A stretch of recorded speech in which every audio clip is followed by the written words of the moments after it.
sommes très heureux d'être avec vous encore ce matin de dimanche en ce culte. Que la grâce et l'amour de Dieu soient avec chacun d'entre vous au nom de Christ Jésus.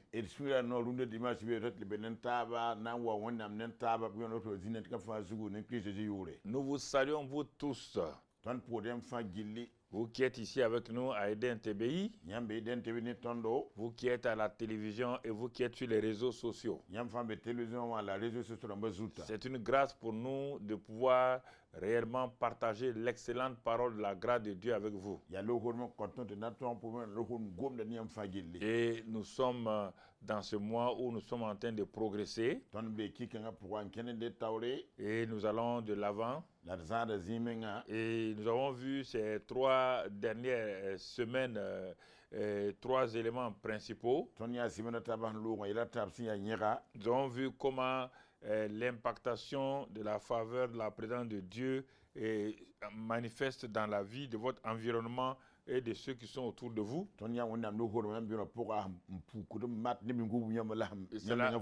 Cela a été le cas de Joseph. Et si vous avez pris cela, vous avez regardé. Et comment aussi Joseph a évolué, nous avons fait cela le mercredi passé. Si vous avez compris cela, vous ne devez pas vous plaindre aujourd'hui.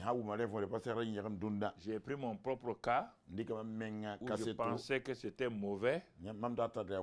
Or, Dieu était à l'œuvre. Je pensais que cet échec-là était une mauvaise chose. Or, c'était la voie de passage que Dieu me frayait pour aller vers ma destinée. Alors, si vous avez compris ce que Joseph a vécu et mon petit témoignage que je vous ai donné, il devait sortir de la dépression, de la forte dépression dans laquelle vous vous trouvez. Sûrement, vous êtes dans un tournant important de votre vie et l'ennemi est venu faire comme un blocage. Et vous posez la question à Dieu, mais qu'est-ce qui se passe? Quand Dieu reste silencieux, ça veut dire que vous êtes dans la bonne direction, à moins qu'il y ait un péché qui l'empêche de vous parler. Alors, sinon, en dehors de ça, cela veut dire qu'il est en train de vous amener pas à pas. Et nous avons vu cela. Et donc, nous avons vu aussi la faveur de la présence divine dans nos combats. Là, nous avons vu le cas de Moïse et du peuple d'Israël qui sortaient de l'Égypte, qui ont été poursuivis par Pharaon. Et ils sont arrivés à la mer Rouge où il n'y avait aucune issue humaine. Ils ne pouvaient pas s'en sortir. Êtes-vous dans ce cas-là? Il y a une mer Rouge devant vous. Il y a l'armée de Pharaon derrière vous. De chaque côté, il y a une montagne. Et cela ressemble comme un cercueil. C'est pourquoi l'image qui est venue en eux tout de suite là, ils ont dit, n'y avait-il pas de sépulcre en Égypte pour que nous mourions ici dans le désert? Donc il se peut que vous soyez dans cette situation-là. Il n'y a pas d'issue devant vous, derrière vous, à votre droite et à votre gauche. Donc rien ne semble s'ouvrir. Mais c'est en ce moment-là que vous êtes devenu, vous voyez là, l'expérience de Moïse est plus élevée que celui de Joseph. Pourquoi? Car ça c'était un combat tout de suite là. Il n'y a pas à prier, il n'y a pas le temps. Pharaon est là avec son armée. La situation est très difficile. Vous êtes dans une situation vraiment difficile. Vous ne savez quoi faire. Vous ne pouvez pas prier. Vous n'avez pas le temps d'aller jeûner. Rien d'autre. Mais en ce moment-là, la parole de Dieu nous dit, dans le calme et la confiance. Mais si vous n'avez pas été habitué à la présence de Dieu, si vous n'avez pas été habitué donc à cette faveur de la présence de Dieu, dans votre vie comme au temps avec Joseph, quand les temps difficiles viennent et sont vraiment chauds, là vous ne pouvez pas résister. Le peuple d'Israël connaissait les œuvres de Dieu et Moïse connaissait les voies de Dieu. Donc il connaissait les voies de Dieu, comment Dieu agit. Et c'est pourquoi il sait que Dieu agit parfois dans le silence, parfois il semble ne pas être rapide, mais il est toujours là. Mais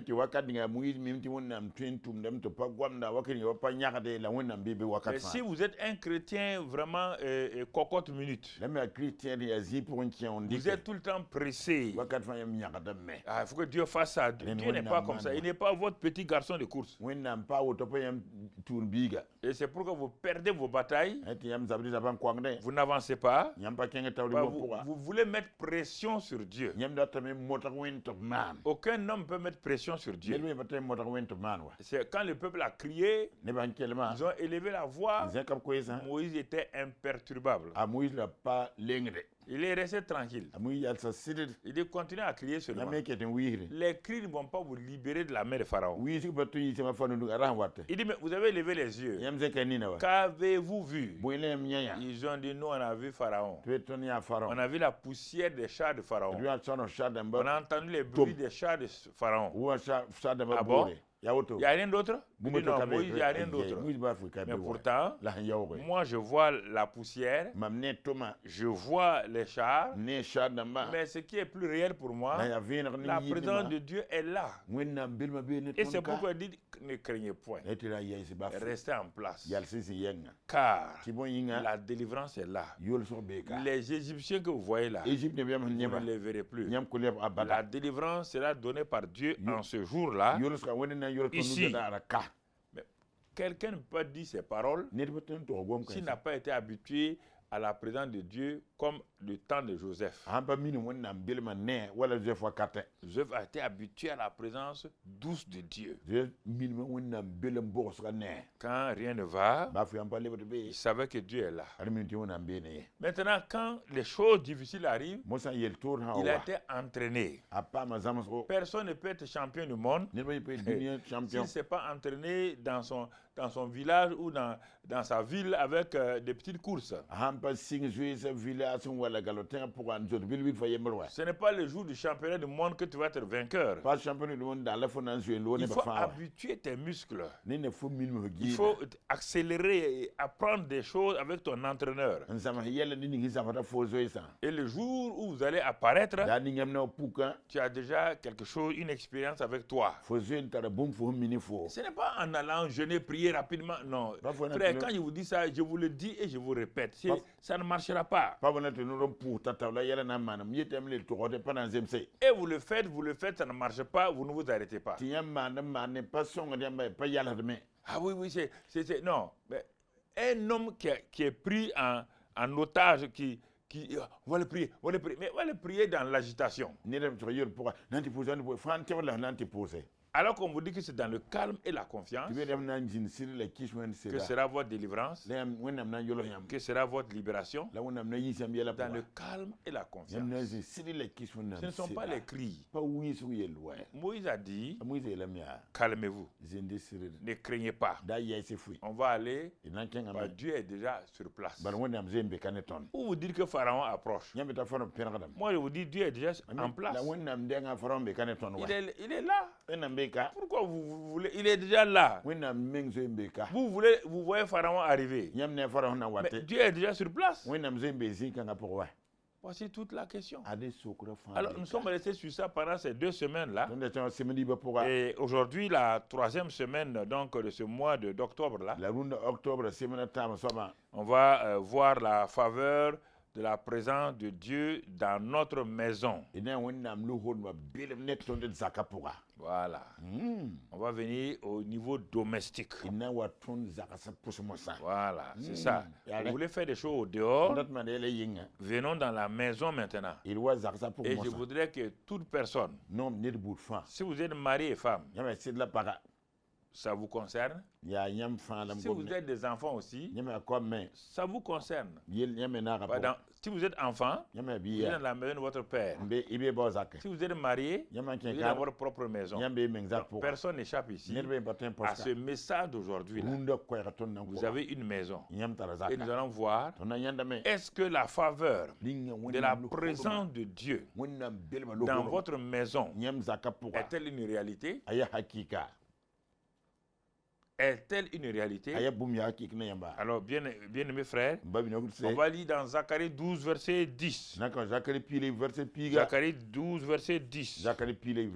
La Bible dit, alors je répandrai sur la maison de David et sur les habitants de Jérusalem un esprit de grâce et de supplication. Je répandrai sur la maison de David et sur la maison des habitants de Jérusalem. Ce n'est pas la maison du roi seulement. Oui, mais le roi, il est béni, il est loin. Non. Dieu ne peut pas répandre l'esprit de grâce sur la maison du roi, sur la maison du pasteur, et laisser les chrétiens ou les citoyens du pays. Je répandrai. C'était la grande promesse. Je répandrai. Vous entendez ce mot-là? Et quand il a dit je répandrai là, les gens étaient là, ils regardaient. Cette prophétie-là, si vous allez dans Acte 2, à travers Joël 2, et cette prophétie a été répétée par Joël. Dans les derniers jours, je répandrai de mon esprit sur toute chair. Et cela a été accompli donc dans Acte 2. Quand le Saint-Esprit a été répandu. Pierre dit il a été répandu comme vous le voyez et l'entendez. Et il est dit dans Acte 2, verset 17. Dans les derniers jours, donc dans les derniers jours, dit Dieu, je répandrai de mon esprit sur toute chair. Vous voyez, c'est plus précis maintenant. Dans Zacharie, la maison de David et les habitants de Jérusalem. Ah, je te connais. Tu vas dire, ah ben ça, on parle des Juifs. Mais ici, on dit quoi? Je répandrai mon esprit sur toute chair. Toi, tu es quoi? Toi, tu n'es pas chair, hein? Hein? Tu es caoutchouc. Ou bien? Tu es caoutchouc? Sur toute chair. Toute chair. Tu entends? Toute chair. Donc, tout le monde est concerné. Le jour de la Pentecôte, tous ceux qui étaient là, mon frère, et qui ont accepté Jésus là, les 3000 là, ils ont tous reçu. Pierre dit, la promesse est pour vous.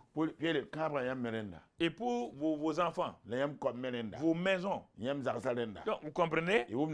Important que nous comprenions. Toute chair. Et regardons au commencement ce que Dieu a dit à Abraham dans Genèse 12 et au verset 3.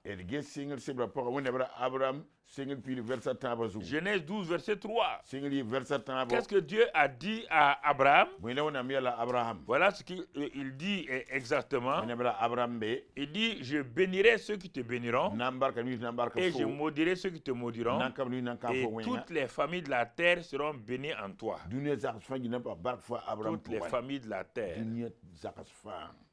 C'est pourquoi ça venait tout doucement. Donc dès le départ, tout le monde est inclus. Mais maintenant, comme il a commencé par Israël, maison de David, habitant de Jérusalem, il a continué et il est arrivé dans Joël 2. De Joël 2, maintenant, ça s'est réalisé dans Acte 2. Pierre dit, ce que Dieu a dit à Abraham, là, qu'il va bénir toutes les familles de la terre. En lui, vous venez de voir maintenant, il a répandu l'esprit de grâce sur toute chair. C'est pour toute chair. Donc déjà ici, personne n'est exclu. Personne n'est exclu. Alors vous devez vous arrêter et réfléchir. Regardez bien. Si, c'est pourquoi dans Galates 3, versets 13 et 14, Paul insiste. Il dit, la malédiction qui était sur nous. Et il dit, mais à Abraham, comme Dieu a dit à Abraham, toutes les familles de la terre seront bénies en toi. Il dit bénies. Cela veut dire que s'il y a une famille de la terre qui a une malédiction et qu'aujourd'hui, la personne se réclame de Christ, mais la bénédiction est ôtée. Chrétien, n'allez pas tout le temps dire malédiction générationnelle. Ne restez pas dans cette mentalité. Non. C'est ôté. Il dit à Abraham, cette malédiction est ôtée. Et la preuve est que, dans ce même verset 13, 14 là, de Galates là, il est dit, c'est pourquoi l'Esprit Saint est venu. Donc vous voyez, la conclusion est là. La conclusion est là. C'est ce que Paul dit à tout le monde. Alors, il va répandre son esprit sur toute chair. Toute chair se trouve dans les familles. Et chaque famille a une maison. Alors notre thème de ce matin-là, la faveur de Dieu, de la présence de Dieu dans notre maison. Elle a commencé par quel moyen? Dieu répand d'abord. Il répand. Il répand sa bénédiction sur toute chair. Et les membres d'une famille sont chacun pour sa part chair. Alors, tout le monde est inclus dans les promesses de Dieu. Promesses accomplies et réalisées le jour de la Pentecôte. À travers l'œuvre achevée de Christ. Alors, à partir de ce moment-là, si vous voyez mon frère, ma soeur, écoutez ce que nous avons vu et revu plusieurs fois dans le psaume 5 et au verset 13. Psaume 5, verset 13, il est dit que « Car tu bénis le juste, ô Éternel. Tu l'entoures de ta grâce comme d'un bouclier. » Alors, l'esprit de grâce est répandu. Et à cause de cela, vous qui êtes en contact avec moi là, écoutez-moi, il faut que vous repoussez ces pensées négatives qui s'imposent à vous, qui s'imposent à vous, qui s'imposent à vous. L'esprit de grâce a été répandu. Vous avez reçu le Saint-Esprit. Dès le jour où vous êtes devenu chrétien, l'Esprit de grâce est venu en vous. Et qu'est-ce qu'il te dit? Là où il y a l'Esprit de grâce, mon frère, ma soeur, la bénédiction de Dieu est là. Éphésiens 1:3. Vous êtes bénis de toutes les bénédictions spirituelles dans les lieux célestes en Christ. C'est pourquoi tu es béni. Le juste est béni. Tu as été justifié. Romains 4:25. Par la résurrection de Christ, tu es justifié. Romains 5:1. Étant justifié, tu as la paix avec Dieu. Ayant la paix avec Dieu, Romains 5:5. Le Saint-Esprit a répandu en toi l'amour de Dieu. Et à cause de ça, il dit ici, Dieu t'entoure de sa faveur divine. Il t'entoure de ta faveur divine. Une autre fois, on va voir ça avec le cas de Job. Le cas de Job là, c'est une leçon entre Dieu et un serviteur sur lequel Dieu a parié face à l'ennemi qui voulait dire que non, tous les hommes, lui il connaît tous les hommes, ils sont mauvais, ils sont traites et tout. Parce que Satan n'aime pas que Dieu entoure les gens de sa grâce. Or, Job était entouré de la grâce de Dieu. Et ce qui faisait que Job était entouré de la grâce de Dieu, Job pratiquait donc le sang. Il pratiquait donc le sang. Tu comprends? Le sang. L'aspersion du sang. L'application du sang. Tu vois. Et à cause de ça, quand ces enfants vont les uns sur les autres, quand ils reviennent à la maison, Job dit, je connais les jeunes gens là. Il doit pécher. Qu'est-ce qu'il fait? Il appelle tous les enfants là, ils viennent. Et qu'est-ce que Job fait? Il fait une prière pour eux. Il égorge un bélier, c'est un agneau. Il verse le sang.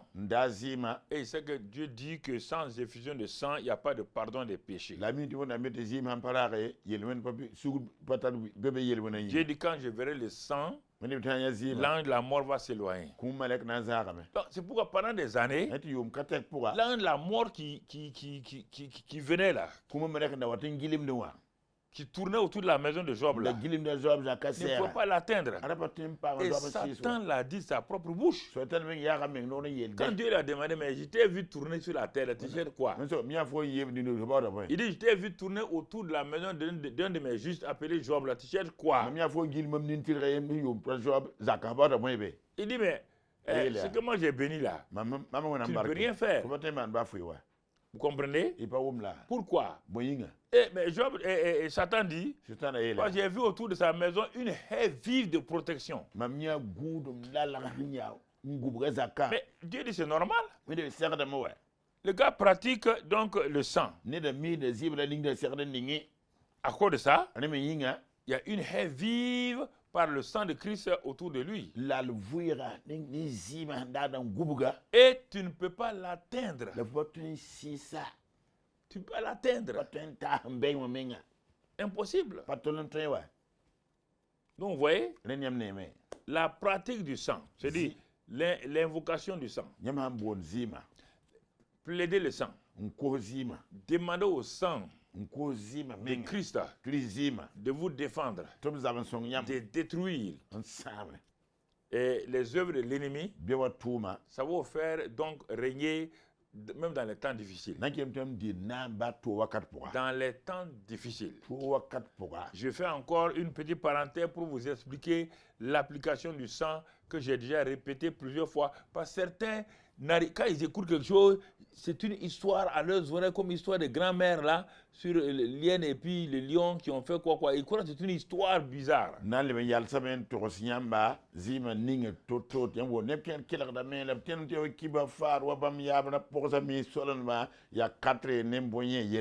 Premier témoignage, un pasteur qui est parti prêcher dans un pays d'Afrique du Nord il y a un peu longtemps. Il y a quelqu'un qui a décidé de le tuer. Parce qu'il est venu pour prêcher Jésus. Ah non, lui il dit que ce n'est pas normal qu'il vienne prêcher Jésus dans ce pays-là. Je tais le nom du pays, mais ce n'est pas normal. Et il a décidé de le tuer.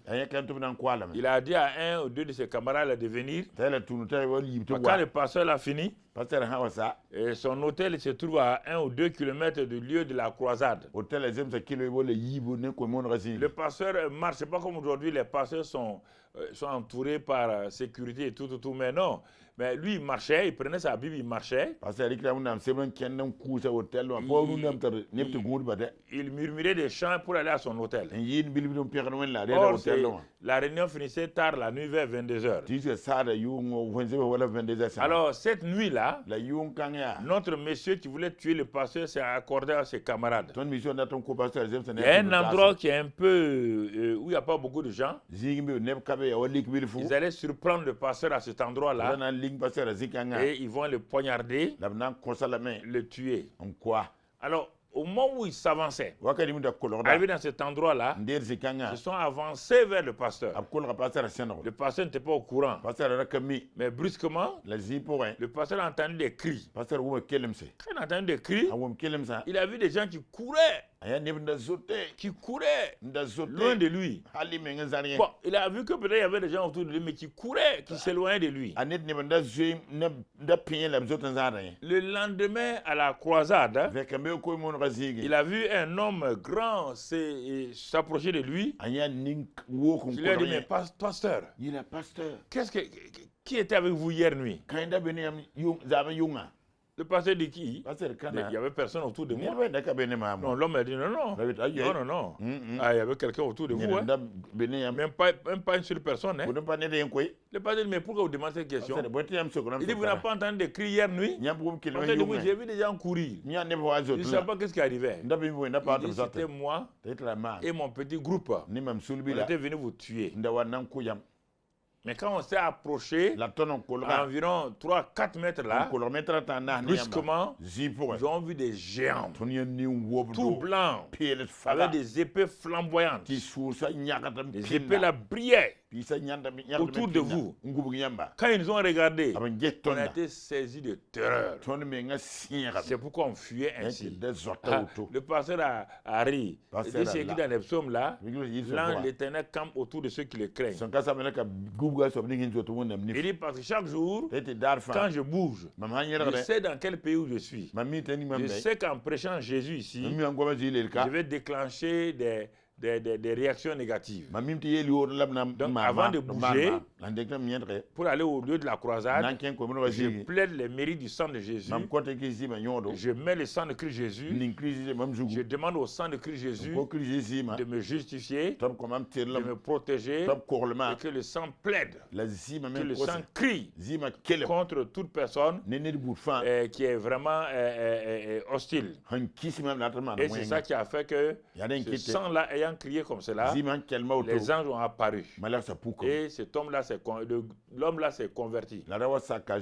Deuxième cas que je vous ai raconté, c'est encore dans le désert, dans les pays nordiques là. Et donc un commerçant chrétien et voyageait à dos de chameau pour aller de ville en ville, de village en village. Pour vendre le sel, vendre beaucoup de choses. Et puis, comme c'était en plein désert là, il y a une bande de grands bandits, de gangsters qui les ont repérés et qui disent ah ils vont les attaquer. Alors mais pourtant ce commerçant là, il avait au moins 10 serviteurs avec lui avec des chameaux. Chaque nuit, ils mettent les chameaux là en cercle comme cela pour faire un cercle autour d'eux. Et puis ils dorment au milieu donc des chameaux là. Mais ce n'était pas ça son secret. Comme il était chrétien, dès le début de sa vie chrétienne, Dieu lui avait appris à voir qu'il y a la puissance de protection dans le sang de Jésus.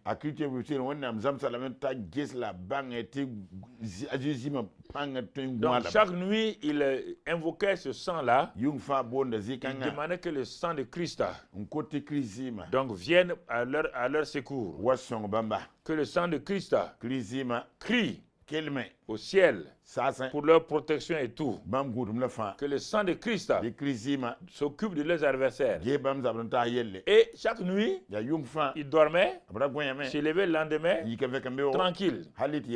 Alors quand les voleurs ont vu ces gens dans le désert là, ils ont dit on va attaquer cette nuit là. Quand ils sont arrivés, ils voulaient passer. Ils ont fait, quand ils se sont approchés à 1 mètre comme ça, ils ne pouvaient plus avancer. Et de façon curieuse, ils ont dit mais comment ça? Ils ont touché, il y a un mur invisible qui entourait donc le commerçant et puis ses serviteurs. Ils ont fait cela pendant des jours. Mais ils ont dit maintenant c'était un peu pour attaquer, mais c'était pour connaître leur secret. Qui est cet homme-là avec ces gens? Il ne voulait plus l'argent. Il voulait savoir quel est le secret de ces hommes-là. Et une nuit, ils sont venus. Ils ont tâté encore le mur là. Et arrivé à un endroit, il y avait comme un trou. Ils sont rentrés par là-bas. Ils ont réveillé le chef là. Le chef a eu peur. Il dit non, on ne va pas vous tuer. On est venu vous demander. Depuis une semaine, nous vous suivons. On n'arrive pas à pénétrer. Il y a un mur invisible autour de vous. Mais pourquoi aujourd'hui, il y a un trou dans ce mur-là et nous avons pu passer par là-bas? Le commissaire a dit, vous avez vu? Il a dit à ses serviteurs, vous avez vu, hein? On était tous fatigués. Fatigués.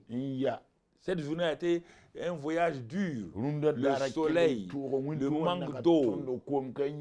Quand on est arrivé là, on voulait dormir. Personne ne tenait. Chacun a murmuré une petite prière là. Bon, comme ils disent que Dieu les protège tous les jours là. Non, il dit à chaque jour suffit sa peine. Vous m'entendez? C'est ce que vous faites? Comme chaque jour là, Dieu nous protège. Attention, hein? Un seul jour peut être fatidique pour toi. Un seul jour peut être dangereux pour toi. Comprenez? On n'a pas prié complètement. C'est une prière inachevée. Une prière inachevée. Qui n'est pas finie. Une prière qui n'est pas finie. Et c'est comme si on a construit un mur qui n'est pas fini. Voilà, donc c'est comme si ils ont laissé une fenêtre. Donc vous comprenez?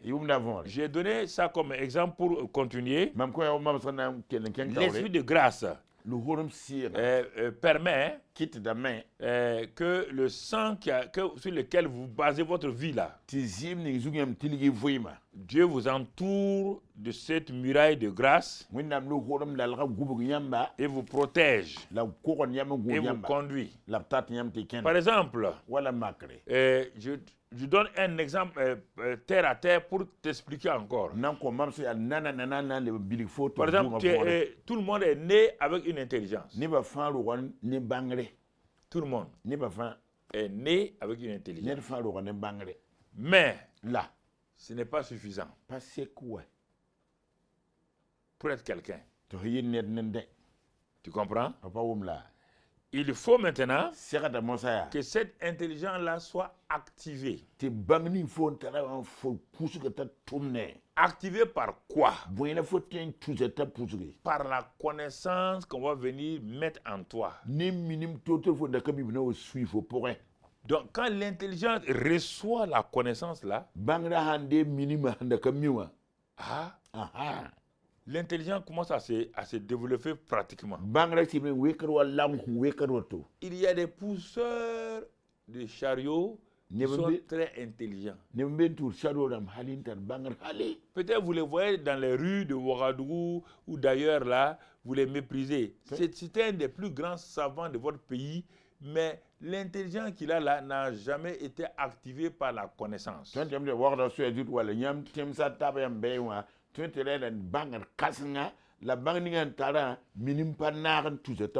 Parce que les parents ne l'ont pas mis à l'école ni lui donné une connaissance.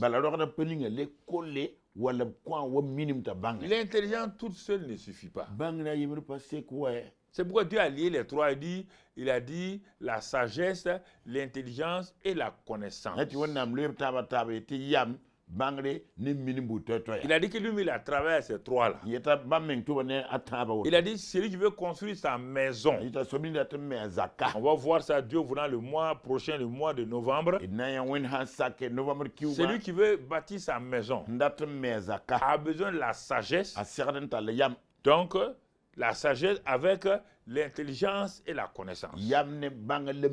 Mais déjà ici, là, nous allons rester seulement sur la faveur de la présence de Dieu dans notre maison.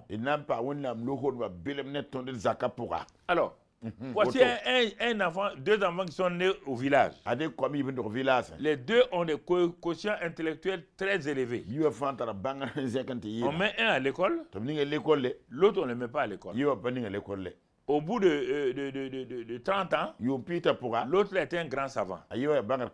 Mais son savant jumeau là à la maison et au village. Il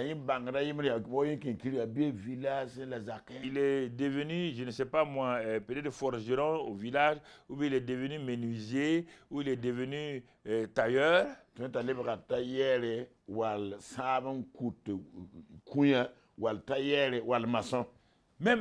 Même quand, regardez, même quand il n'a pas étudié là, il est tailleur là, ou bien maçon là. Quand il construit ta maison, tout le monde dit, le petit a une sagesse. Il a une intelligence. Mais ça n'a pas été développé. Il a toujours une intelligence brute. C'est ça qui se passe dans le monde. Tout ce qui n'a pas été activé. La présence de Dieu est avec vous permanemment. Mais si vous ne l'activez pas, vous ne recevrez rien. Un autre vient, il active la présence de Dieu et il avance. Les frères de Joseph n'étaient pas... si Joseph devait être roi quelque part, Dieu a préparé une chose pour chaque frère de Joseph. Et c'est la méchanceté, la jalousie. Il y a des gens comme ça dans nos églises. Ils ne font rien, mais quand Dieu élève quelqu'un, Dieu bénit quelqu'un, c'est critique, c'est jalousie, c'est insulte, c'est diffamation, et il trouble les familles comme cela. Et les enfants qui sont même troublés par les mensonges des gens, et c'est dommage que des enfants d'une famille soient troublés par les mensonges de quelqu'un. Vous ne vérifiez pas si c'est vrai ou pas.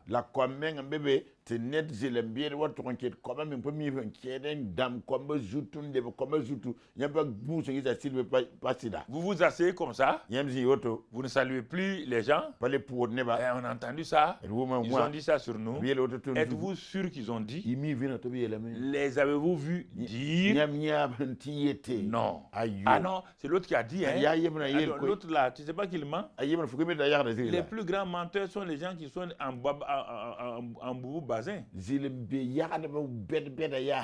plus grands escrocs, ce sont les porteurs de cravates. Tu ne sais pas ça? Il faut que vous soyez sage là. On a dit que l'autre a dit comme ça sur moi, l'autre femme a dit ça sur moi, l'autre homme l'a dit ça sur moi. Tu es sûr de cela? Toute la question est là. Les frères de Joseph, Dieu a une destinée pour chaque être humain. Il dit que le ruisseau de Dieu est plein d'eau. Tu comprends? Le ruisseau de Dieu est plein d'eau. Il y a un enfant qui partait avec son verre plastique à la mer là. Il avait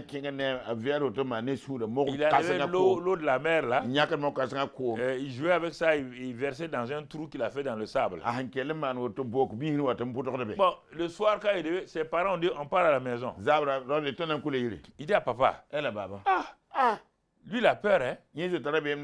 Peut-être lui, avec l'eau, toute l'eau qu'il a enlevée là, peut-être la mer là va sécher. Ses parents ont pleuré, ont ri. Il dit petit là, ce que tu as fait là, ça ne change rien à la mer. La mer c'est vaste. La grâce de Dieu est vaste. On dit vaste plutôt que les océans. Tu comprends? Profond plus que les mers. C'est ça la grâce de Dieu. Ça ne peut pas te épuiser. Tu n'as qu'à venir avec des barriques de makwala. Tu as vu la veuve, non? Dès que le moment où elle a accepté la parole de Dieu, son vase a été connecté à l'huile du ciel. Même si elle a amené tous les vases de la terre là, les vases là seront remplis. Crois cela au nom de Christ Jésus. Commence à accepter ces choses là au nom de Christ Jésus. Ne te laisse pas déborder. Fils et filles de Dieu, ne vous laissez pas décourager par les paroles humaines, les paroles des gens. Les gens vous mentent et vous disent n'importe quoi. La connaissance que tu intègres là va permettre à ton intelligence de se développer et tu vas avoir des résultats, une réussite complète. Il en est de même, mon frère, pour ce que Zacharie 12 dit, l'esprit de grâce et de supplication est répandu sur ta maison. Et la grâce de Dieu t'enveloppe. Mais la grâce de Dieu t'enveloppe. L'esprit de Dieu est répandu. Mais ça, c'est ce que tu as reçu. Mais et ça marche. Et il faut activer. C'est ça. Il faut activer. Mais toi, tu ne veux pas activer. En tout cas, Dieu va venir. Dieu t'a déjà donné des choses. Alors, reconnais. Nous devons aujourd'hui apprendre à reconnaître la présence de la faveur de la présence de Dieu avec nous, dans nos maisons, partout où nous sommes. Regardons dans 2 Samuel 6. Dans 2 Samuel 6, on va apprendre déjà dans l'Ancien Testament comment la faveur de Dieu agissait. Et tu vas comprendre ça. On parle d'une arche. Dieu est un Dieu intelligent. Il commence par des choses qu'on voit de nos yeux pour comprendre. S'il dit aux premiers hommes la présence de Dieu, ils ne comprennent pas. C'est comme l'homme est tombé. Il a fait fabriquer par Moïse une arche de bois. Une caisse. Il a dit, bon Moïse, tu vois cette caisse-là. Désormais, en haut de la caisse-là, ma présence va venir. Donc regarde bien, hein? Ça veut dire que désormais, en haut de cette caisse-là, il y a la présence de Dieu. Dieu veut frapper notre imagination. Donc chaque fois que tu vois cette caisse-là, si tu regardes en haut là, même si tu ne vois rien, Dieu est là-bas. Moïse a dit, hein? Le grand Dieu là, oui, lui il est là-bas. Ça veut dire que l'arche là, il ne faut pas toucher comme ça. Il ne faut pas l'approcher comme ça. Voici comment on doit prendre l'arche. Voici comment on doit, avec l'arche. Bon, un jour, des ennemis sont venus, des Philistins, au temps de Samuel. Donc, ils ont vaincu le peuple de Dieu. Et ils ont pris l'arche là. 2 Samuel 6. Donc verset 1. D'abord on va voir 2 Samuel 6. D'abord le cas de David. Il rassembla encore toute l'élite d'Israël au nombre de 30 000 hommes. Donc David dit qu'il va faire monter l'arche de Dieu là. Et il va maintenant moderniser. Et il a fait char et tout autour. Ils ont mis l'arche de la présence de Dieu là sur le char. Or, avec ça, les animaux là, ça a commencé à faire tituber la charrette là. Et il a mis des jeunes gens pour garder. Il y a un des jeunes qui est zélé, Uza, il a étendu sa main, il a touché l'arche. Le feu de Dieu est tombé sur l'homme. Il est mort, raide mort. Deux choses. David se fâcha contre Dieu. Il s'est mis en colère. Il dit, David fut irrité de ce que l'Éternel avait frappé Uza d'un tel châtiment, verset 8. Deuxièmement, David eut peur de l'Éternel en ce jour-là. Alors comment il va avancer? La présence de Dieu est dans l'arche. Écoutez-moi bien. David est en train de transférer de l'arche là pour l'amener vers sa maison. Et en plein milieu, il y a eu cet incident. Maintenant David est troublé. Mais il est troublé, il est en colère. Il faut savoir faire les choses de Dieu selon les termes de Dieu. Dieu avait dit seulement appelle les Lévites kéatites là. Ils vont prendre l'arche là sur leurs épaules tranquillement. Non, lui dit comme Dieu m'a béni, j'ai beaucoup d'argent. Vous ne pouvez pas changer les choses de Dieu, les lois spirituelles de Dieu. Ne vous aventurez pas à ça. Les lois spirituelles de Dieu sont éternelles. On ne parle pas de la loi de Moïse. La loi de Moïse a été donnée toujours pour 400 ans, 500 ans. Les gens l'ont établi jusqu'à la venue de Jésus. Mais les lois spirituelles sont liées au fonctionnement du monde spirituel de Dieu. Donc en ce moment-là, quand Dieu dit ça, c'est ma présence, on ne peut pas toucher la présence de Dieu comme on veut avec n'importe quoi. Alors, qu'est-ce que David va faire? Quand la peur vient, la colère vient, vous abandonnez vos projets. Et c'est dommage. Vous arrêtez les bons projets, vous êtes fâché contre Dieu, vous ne venez plus à l'église, et ce qui était saint là, vous allez le mépriser. Elle a dit, bon ok, comme c'est comme ça là, comme Dieu même est contre moi là, bon, il a regardé, il y a une maison qui était à côté là. Il dit, c'est la maison de qui? On ne connaît pas son nom. Hein. Poussez l'arche là, mettez dans la maison là-bas. Ils ont mis l'arche là-bas. Regardons mon frère. Il est dit, verset 10, David ne voulut pas retirer l'arche de l'Éternel chez lui. Chez lui dans sa maison là. Et il l'a fait conduire dans la maison d'Obed-Edom de Gad, dans la maison de Obed-Edom. La faveur, la présence de Dieu. David a fermé la porte. Parce qu'il a posé un acte que lui-même, la faute vient de lui. Si c'était repenti sur place devant tout le monde, il faut continuer avec ça. Mais il a eu peur, il s'est mis en colère, il a fermé la faveur divine. Et il a ouvert la faveur divine à cet homme-là, Obed-Edom là. On n'a pas le temps. Même quand on est venu retirer l'arche là, vous regardez, dans la suite là, ses enfants, ses petits-enfants ont été élevés. Faites une étude sur ça. Vous comprenez? Et ensuite, l'arche de l'Éternel resta 3 mois dans la maison. Nous parlons de la maison d'Obed-Edom de Gath. Et l'Éternel bénit Obed-Edom et toute sa maison. Là où il y a l'arche de la présence de Dieu, la bénédiction est là. C'est pourquoi je parle de bénédiction, de la faveur et en même temps de la présence de Dieu.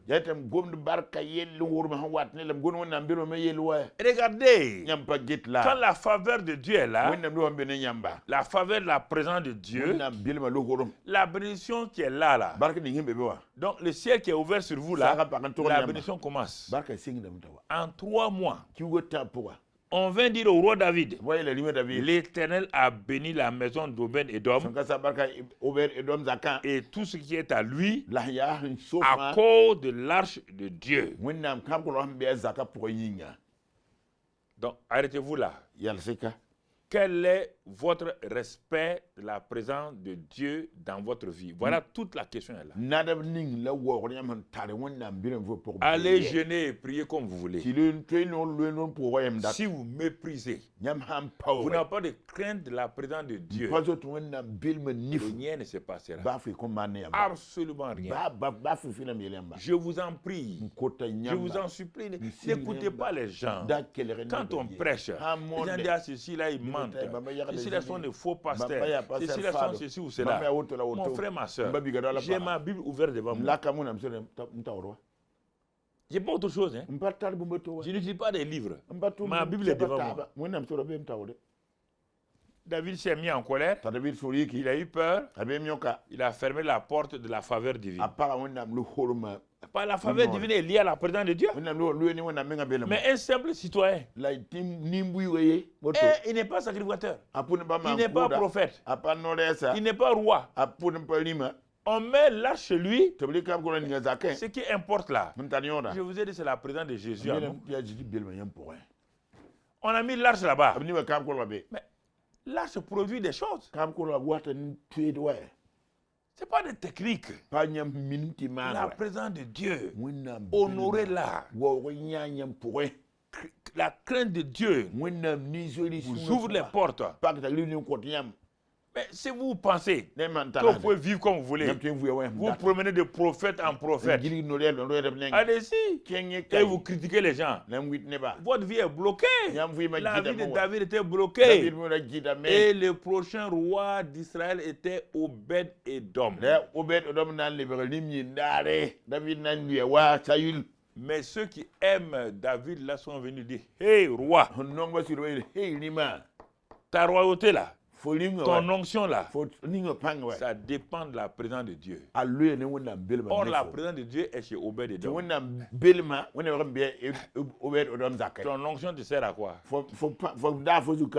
Tes prières te servent à quoi? La présence de Dieu n'est pas là. Il est parti ramener la présence de Dieu. Il est parti ramener ça. Donc, vous voyez, frères et sœurs, c'est des choses importantes. Dans 1 Samuel 5, vous voyez la présence de Dieu là.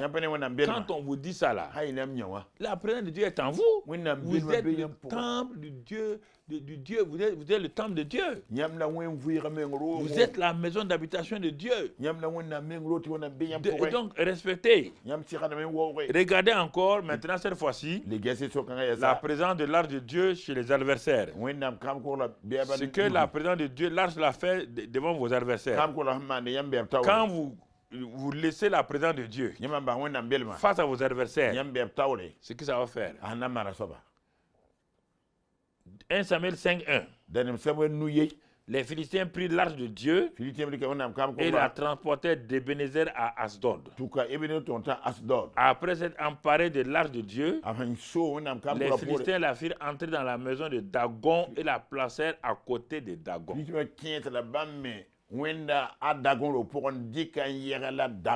regardez, et eux, ils ne craignent pas Dieu. Ils ont un autre Dieu. Et ils prennent l'arche de Dieu, l'arche de la présence de Dieu, pour aller mettre à côté de leur fameux Dieu Dagon. Ils ont réduit Dieu à une simple mode de terre, une simple statue Dagon. C'est pourquoi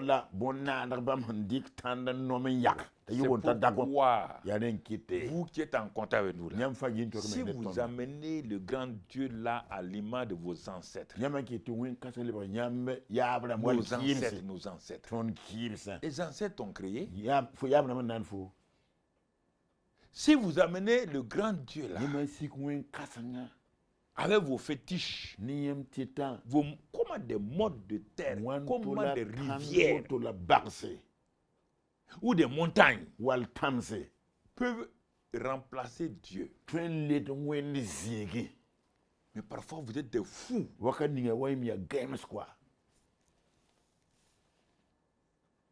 La présence de Dieu. Ils ont pris, ils ont allé mettre là-bas. Le lendemain, quand ils sont levés de bon matin, ils trouvaient Dagon étendu la face contre terre devant l'arche de l'Éternel.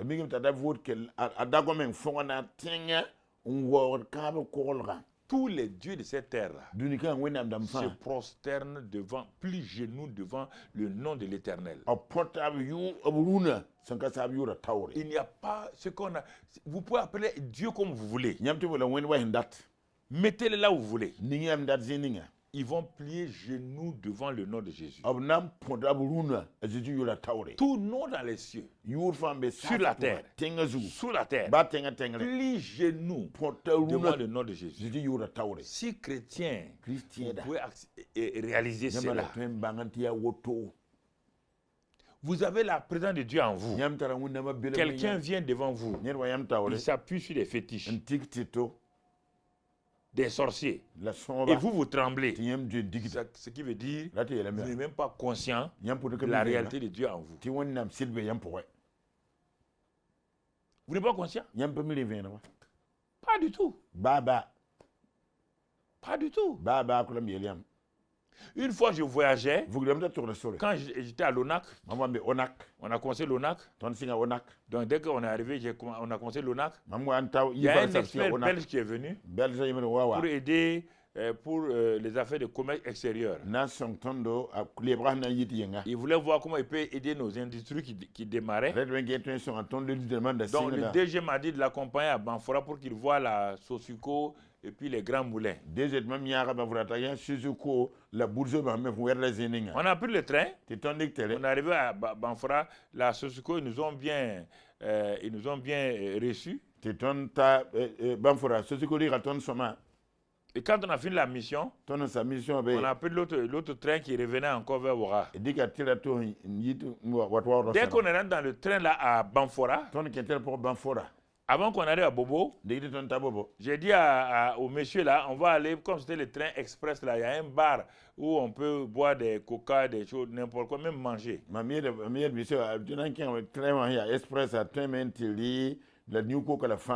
J'ai dit on va aller là-bas, comme ça on va s'asseoir.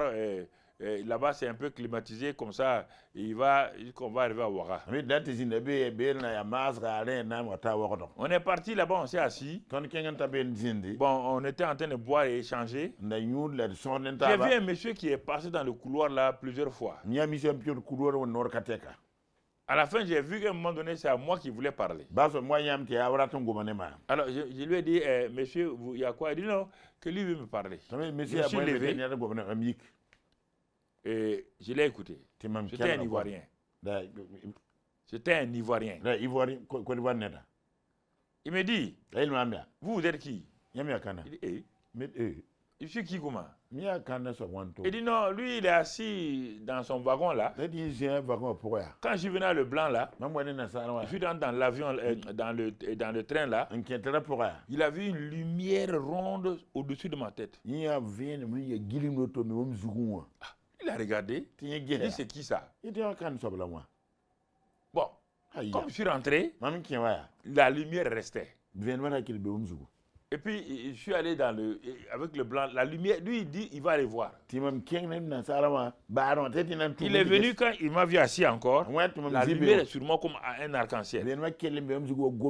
C'est pourquoi il a dit il me demande qui je suis. Moi aussi je lui demande qui il est. Ah, il a dit que lui, il est christianiste céleste. Il dit, il y a quoi? Il dit, que quand quelqu'un a une présence de Dieu réel là, c'est comme les démons, ils voient. Les filles de Séba ont vu que ces gens-là n'ont pas l'esprit. C'est ça. Les démons ont dit, toi tu es Jésus, le Fils de Dieu. Ils connaissent. Il dit, il dit, mais vous êtes béni, hein? Je lui ai dit, il est à Abidjan. Donnez-moi votre adresse. Moi, je vais venir à Abidjan. Je vais venir vous parler de mon Dieu là. Puisque nous, et les descendants à Bobo, nous on a continué. Quand je suis allé à Abidjan, il a dit que lui, il travaille au plateau. Je suis allé au Trésor. Je suis allé là-bas, j'ai cherché. On m'a dit qu'il est mort même pas la semaine dernière. Vous comprenez? Ce n'est pas la première fois. Plusieurs fois comme cela, soit des anges m'ont accompagné, des gens ont vu. Il ne faut pas être content là. Chacun de voir ça. Mais vous êtes là comme des aveugles. Personne n'est spécial. Et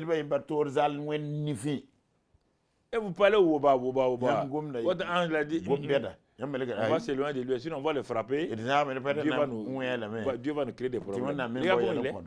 Il parle Woba comme ça. C'est ça. Tu comprends? Dagon. Ils l'ont pris encore. Ils mettent en place. Le lendemain, ils sont venus. Dagon maintenant, il est tombé. La tête coupée. Ses 2 mains coupées. Et il ne restait que le tronc. Un Dieu sans tête et sans bras, ça peut aider qui? Donc, vous voyez, frères et sœurs, qu'il faut comprendre. La présence de Dieu. Les démons ont peur. La présence de Dieu, quand il pénètre sur quelqu'un, comme Obed-Edom, la présence de Dieu partout où vous êtes conscient. Je suis conscient, quand je rentre quelque part, je dis, oh Saint-Esprit, allons. Toi, tu ne dis pas ça, hein? Non, toi, tu ne dis pas ça. Toi, tu dis Saint-Esprit, arrête-toi à la porte. Tu vas rentrer tout seul. Parce que je vais faire là, c'est pas bien. Arrête-toi à la porte là. Quand je vais finir, on va aller. C'est terrible, hein? 1 Samuel 7. Ouais, bien encore. Les gens de Kirjut Jérim vinrent et firent monter l'arche de l'Éternel. Hein? Parce que pourquoi? Verset 2, c'était l'arche de l'Éternel est restée 20 ans au dehors. Et toute la maison d'Israël poussa des gémissements vers l'Éternel. Il dit, il veut l'arche de Dieu. Samuel ne dit pas question. Hein? L'arche de Dieu ne viendra pas parmi vos idoles. Si vous voulez l'arche de Dieu là, donc enlevez vos idoles. Et l'arche de Dieu viendra. Et vous allez aller de l'avant. Donc, je vous parle de la présence de Dieu déjà dans l'Ancien Testament à travers une simple caisse. Aujourd'hui, c'est vous la caisse de Dieu. C'est vous. Vous êtes une caisse vivante. Mais vous ne croyez pas. Votre manière de vous asseoir là, vous ne croyez même pas en vous-même. Regardez comme vous êtes assis là. Regardez comme vous êtes assis là. Hein? Regardez. Certaines maisons sont sans espoir. Quand tu regardes leurs yeux là, il n'y a même pas d'énergie là-dedans. Ils sont assis sur nos d'or. Ils attendent quoi, on ne sait pas. Alors, l'esprit de faveur divine a été répandu sur nous en tant que maison de Dieu. On n'est pas la maison de David. Nous sommes la maison même de Dieu par Jésus-Christ. Donc, l'esprit de grâce a été répandu sur nous sur la base de l'œuvre achevée de Christ. Mon frère, ma soeur, nous sommes bénis de toutes les bénédictions. Mais pourquoi ça ne fonctionne pas? Chaque fois, je vous dis, vous avez tout ça. Et vous me dites, mais pourquoi ça ne fonctionne pas? Je vous dis les clés, mais vous ne voulez pas. Ok. Je vous donne des clés. C'est depuis des années, je vous donne les mêmes clés. Vous ne voulez pas. Ok. La faveur de Dieu m'entoure. L'esprit de la faveur et de la sagesse là, qu'on va voir en novembre par la grâce de Dieu. On a besoin de Proverbe 24, verset 3. Proverbe 24 et au verset 3. Regardez ce que la Bible dit. C'est par la sagesse qu'une maison s'élève. Et par l'intelligence qu'elle s'affermit. C'est par la science que les chambres se remplissent de tous les biens précieux et agréables. Ça, c'est ce que nous allons voir, Dieu voulant, en novembre. Mais cela ne peut se faire que si l'esprit de grâce est répandu sur nous pour nous amener à réaliser la présence effective de Dieu en nous et avec nous. En nous et avec nous. Et dans nos maisons, la Proverbe 15, verset 6, qu'est-ce que la Bible dit? Il y a une grande abondance dans la maison du juste. Il dit, Dieu bénit les justes. La faveur divine les entoure. À cause de ça, il y a une grande abondance. Des grands trésors dans la maison du juste. Il y a du trouble dans les profits du méchant. Mais vous ne croyez pas que vous êtes justifié en Christ. 2 Corinthiens 5, 21, vous êtes devenu la justice de Dieu en Christ. Christ est devenu péché. Comprenez? Maintenant, comment moi je peux donc développer dans ma maison donc cette faveur là pour que ça me fasse beaucoup de bien. Donc le psaume 128. Psaume 128. Regardons bien, tous les membres de la maison sont concernés. 1. On commence par l'homme, le mari. Heureux tout homme qui craint l'Éternel, qui marche dans ses voies. On commence par le père de famille. Jeunes gens, nouveaux mariés, jeunes mariés, de 0 à 55 ans. Les joies B, les joies quoi. Voilà. Vous tous là. Regardez ce que Dieu vous dit. Pourquoi vous n'avancez pas? Heureux tout homme qui craint l'Éternel, qui marche dans ses voies. Regardez.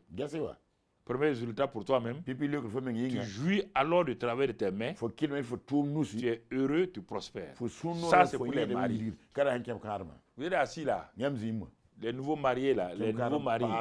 0 à 15 ans ou 0 à 40 ans là. Regarde ce que Dieu te dit. Regarde ce que Dieu te dit. Tu jouis du travail que tu fais là. Que ce soit au gouvernement, que ce soit au travail personnel. Tu jouis alors du travail de tes mains.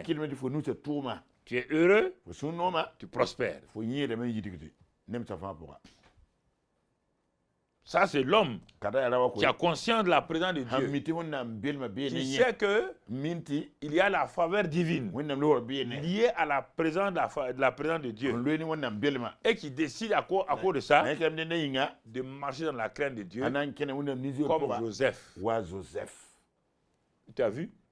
L'œuvre des mains de Dieu prospérait. Tout ce qui touchait prospérait. Ah non, on va faire tel projet. Ça ne marchera pas. Tu jouis alors de travers tes mains. Tu es heureux, tu prospères. Ça, c'est le mari. Et la femme. Verset 3. Ta femme est comme une vigne féconde dans l'intérieur de ta maison. La fécondité, ce n'est pas avoir des enfants seulement. Hein.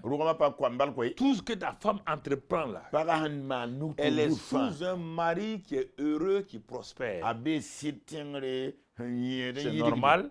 La prospérité du mari, la prospérité spirituelle, la prospérité physique du mari va descendre sur la femme. Et c'est pourquoi elle est comme une vigne féconde qui donne son jus, qui donne son vin précieux, qui donne tout. Ça, c'est la femme. Jeune marié, regardez, est-ce que tu as rendu ta femme comme une vie féconde? Est-ce que tu as rendu ta femme comme une vie féconde? Voilà. Rends ta femme comme une vie féconde. Et amène-le au restaurant du vin nouveau. Comme ça, ce sont ceux qui ont rendu leur femme comme une vie féconde là, qui ont le droit d'amener leur femme au restaurant du vin nouveau. Sinon, il faut les chasser. Il ne peut pas venir boire du vin nouveau. Non. Donc c'est ça. Troisièmement, tes fils sont comme des plantes d'olivier autour de ta table. On n'a pas le temps d'étudier tous les éléments de la vigne et tous les éléments de l'olivier. Ouais. Dieu est fort, quoi. Vigne féconde. C'est normal. La fécondité est pour la femme. Physiquement déjà. Et dans tous les domaines. Mais regardez, les enfants sont des plantes d'olivier. Ils se reproduisent. Et c'est eux qui ramènent toute votre postérité jusque loin. Il y a l'huile. Autour de ta maison. Oui, les trois, les membres de la famille. C'est ça la faveur divine dans la maison. On va aller vite pour ne pas.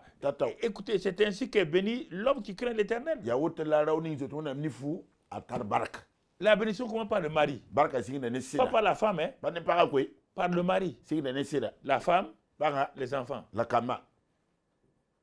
Maintenant, si la femme refuse de jouer son rôle, elle arrête la fécondité à tous les points de vue. Si une femme, elle va arrêter la fécondité pour elle-même et pour ses enfants. Si les enfants aussi, arrivés à un âge où ils connaissent la vérité, arrêtent à cause de leur acte là, ils arrêtent. Donc l'huile de la bénédiction sur leur vie. L'huile de la faveur divine ne coulerait pas sur eux. Donc vous comprenez? Donc si vous comprenez ça, ça va vous aider. Ça va vous aider à aller de l'avant. Alors regardons toujours le psaume 112 verset 1. Heureux l'homme qui craint l'Éternel encore, qui trouve un grand plaisir à ses commandements. Ça c'est les maris encore. Sa postérité sera puissante sur la terre. La génération des hommes droits sera bénie. Et il continue, il a dans sa maison bien-être et richesse. Dépend du père de famille. Et sa justice subsiste à jamais. La lumière s'élève dans les ténèbres pour les hommes droits, pour celui qui est miséricordieux, compatissant et juste. Heureux l'homme qui exerce la miséricorde et qui prête, qui règle ses actions d'après la justice, car il ne chancelle jamais. La mémoire du juste dure toujours. Il ne craint point des mauvaises nouvelles, même quand ça arrive dans la famille.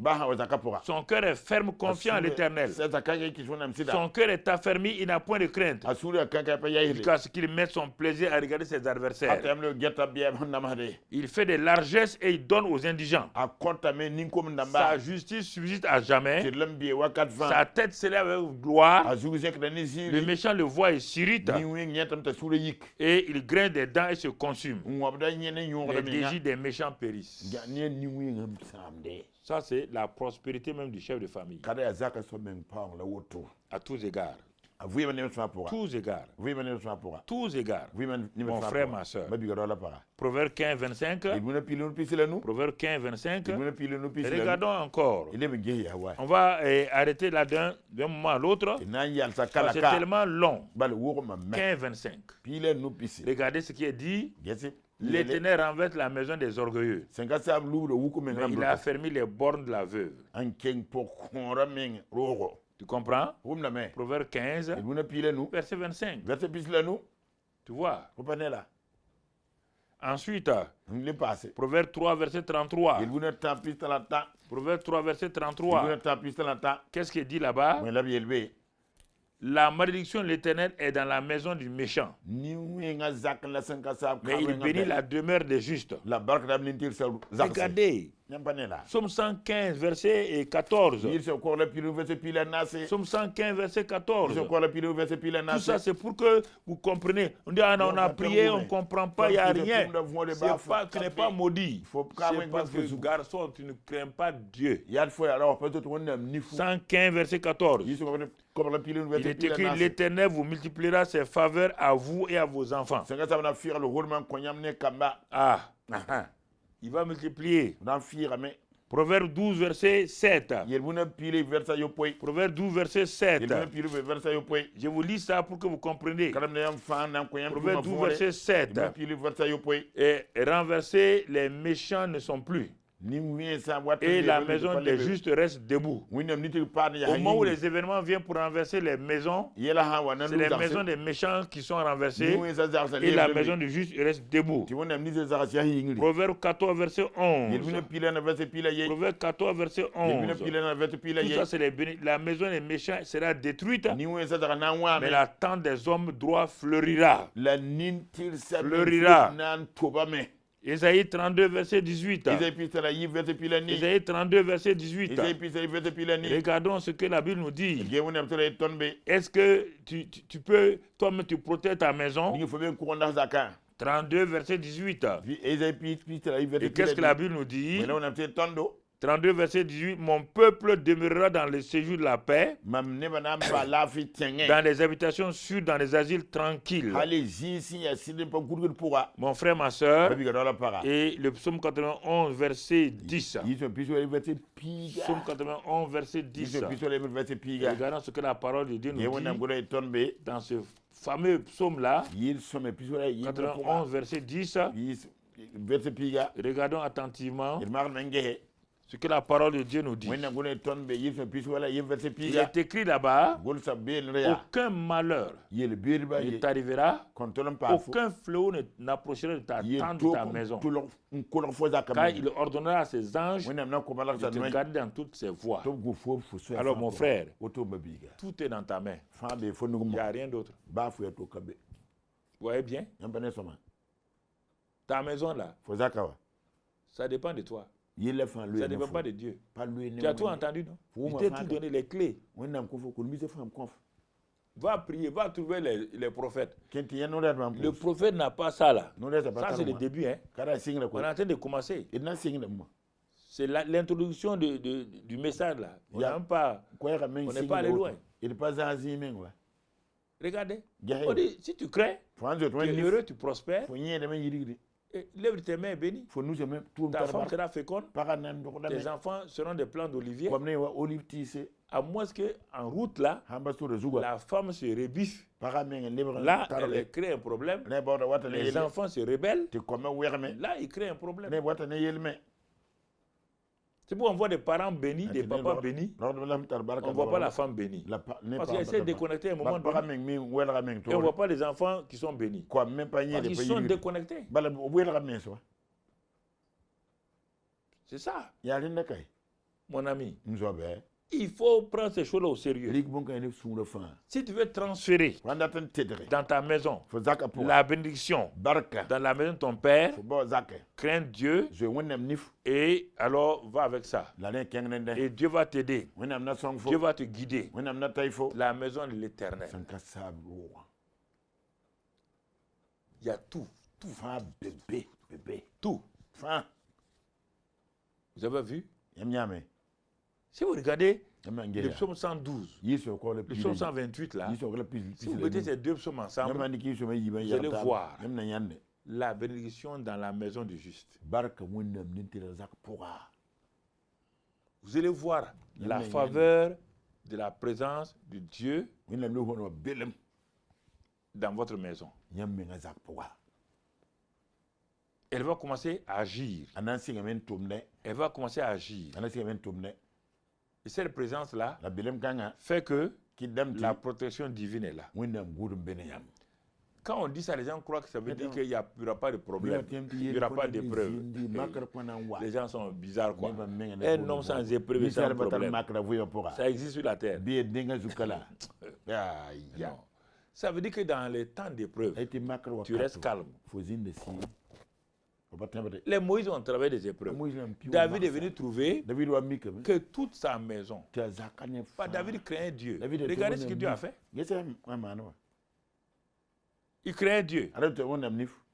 Mais l'ennemi est venu un jour ramasser tous les gens de la maison de David. Venir ramasser tous les enfants de la maison de David. Tous les enfants. Regardez bien, écoutez-moi très bien. Si c'est aujourd'hui, je me dis voilà. On savait que David non, on savait qu'il est pécheur. Les gens qui cachent le péché là. Épreuve veut dire pour les gens quelque chose de mauvais. On dit que le malheur atteint souvent les justes, mais l'Éternel en délivre toujours. Quand on dit qu'il les délivre là, on n'a pas dit qu'il les délivre à moitié. Il les délivre entièrement. Regardez. Un homme avec ses soldats. Et des ennemis viennent. Les ennemis, c'est pourquoi? L'ennemi vient pour détruire, égorger, et faire du mal. Mais parce que les ennemis viennent, ils rasent le camp où se trouvent les gens de David. Regardez, vous comprenez. Parce que David comprenait ce que ça veut dire la présence de Dieu. Il craignait Dieu. Ils ont ramassé tout. Ils ont tout amené. Mais quand David est venu, c'était un homme, non? Il a pleuré. Ses soldats ont pleuré. Ses commandos ont pleuré. Ça, c'est l'homme. Quelle que soit la puissance d'un homme, quand un événement arrive dans sa famille, l'homme là va pleurer. C'est parce qu'il est un homme. C'est pourquoi Jésus pleura quand il allait donc au tombeau de Lazare. Voilà, on vous a dit, oh, non, regardez, il dit leur Dieu est comme ça. Et les chrétiens sont intimidés par ces choses-là. Ah voilà, on leur a dit. Voilà. Tout le temps, Jésus. Où est leur Jésus là? Où est leur Jésus là? Vous croyez que les peuples autour là n'ont pas dit, mais David, où est l'Éternel ton Dieu? D'ailleurs, dans les psaumes, David a dit ça. Les gens disent, où est l'Éternel, où est votre Dieu? Dans les situations où les gens posent des questions. David. Il va consulter Dieu. Sa force, c'est ça. Il sait une chose. Quoi que ce soit que ça advienne, il faut consulter Dieu. Pourquoi? Comment? Pour faire. Il a dit à Sadok d'amener l'Urim Tumim. Il va consulter. Avant de consulter, tout le monde était troublé. L'ennemi a voulu pousser les soldats de David contre lui. David est troublé. Vous êtes troublé. Mais quand c'est comme ça, les gens veulent prendre leur trouble là, aller mettre sur leur chef. C'est à cause du gouvernement. Si dans une église, c'est à cause du pasteur. C'est à cause peut-être des anciens. C'est à cause des diacres.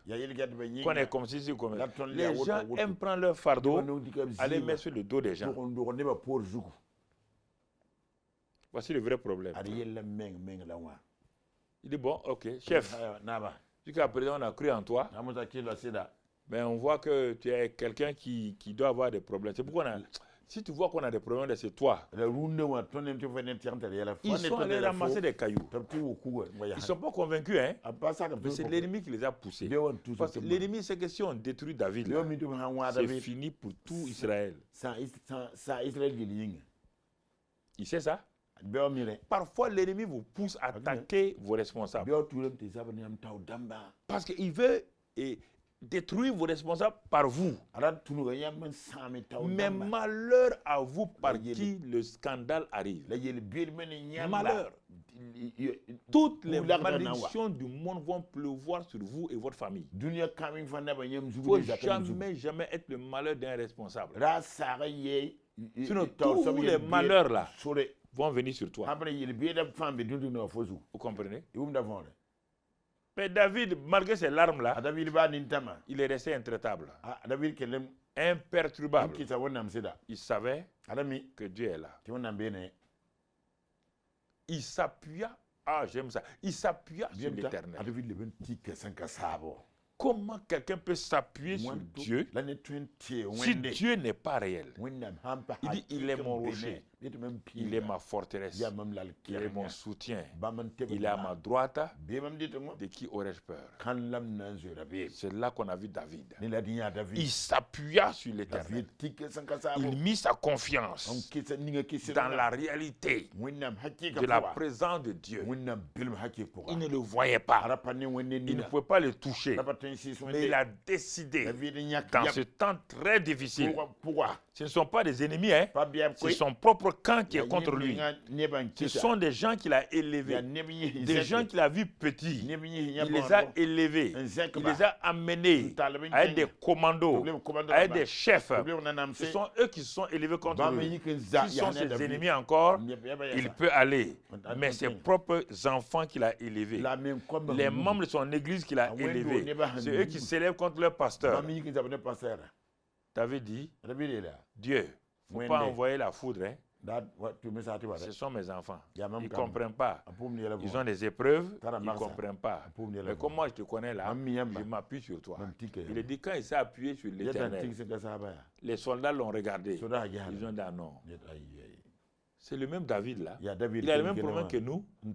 Mais on dirait que quelque chose se passe en lui. Ils ont déposé les cailloux. David avait commencé à fuir. Ils allaient le poursuivre. Il ne peut pas fuir laisser ces champions-là.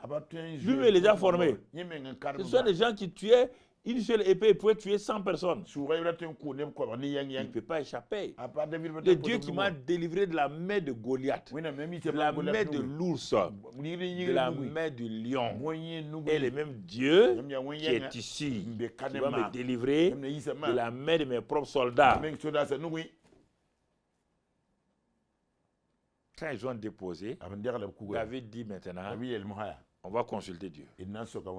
Ah, ils ont dit, ah bon, ouais, ils se sont calmés. Et il va consulter Dieu. Hein. Chaque fois qu'il a dit consulter Dieu, dans ses combats, on a vu Dieu venir. Il amène l'éphod. Il consulte. Dieu, est-ce qu'on doit les poursuivre? Si on les poursuit, est-ce qu'on les atteindra? Dieu a répondu oui. Oui. Oui. Est-ce qu'on va ramener? Dieu a dit oui. Allez-y. Regardez. Ils les ont poursuivis. Ils les ont touchés. Et ils les ont vaincus. Même pas un seul cheveu d'une femme, d'un enfant n'a été touché. Il dit David ramena tout. Que la faveur de la présence de Dieu ramène tout dans votre maison. Que tout ce que vous avez perdu là, dans ce mois-là, et dans le mois qui vient là, tout ce que vous avez perdu, du point de vue santé, du point de vue professionnel, du point de vue physique, du point de vue relation, du point de vue des enfants, que la faveur de la présence de Dieu ramène tout au nom de Christ Jésus. Que tout vous soit restitué au nom de Christ Jésus. Que la paix revienne encore chez vous. La santé divine vous restaure. La grâce de Dieu vous restaure. La bonté de Dieu vous restaure. Que l'œuvre de vos mains prospère. Que tout ce que Satan avait volé de vos mains là prospère encore. Et que vous jamais vous ne soyez en manque de quoi que ce soit. Car l'Éternel est votre berger. Vous ne manquerez de rien. Il a promis d'être avec vous et sa grâce est suffisante. Il vous conduit, il vous guide et vous ne regrettez rien. Sa présence est avec vous. Répentez-vous seulement. Si vous n'avez pas craint l'Éternel, si vous avez murmuré, demandez à Dieu de vous pardonner. Et prenez la Sainte Seine. La Sainte Seine de la présence de Dieu.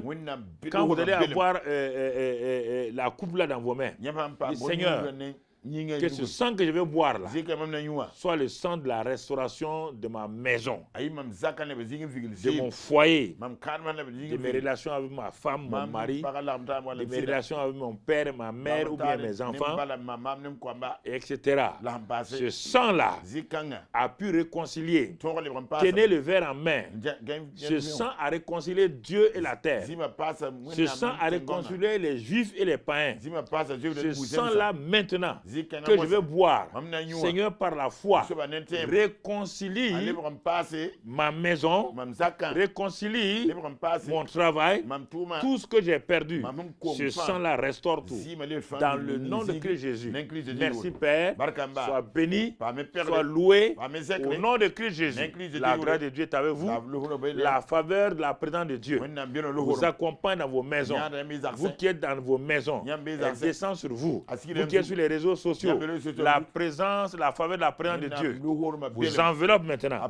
Et dans cette semaine-là, témoignez. À témoigner d'ici et d'ailleurs, cette présence-là vous fera du bien, va vous restaurer, va vous libérer, va vous guérir, va vous donner tout ce dont vous avez besoin. Au nom de Christ Jésus, j'ai parlé, cela est accompli, que toute la gloire vienne à Jésus-Christ.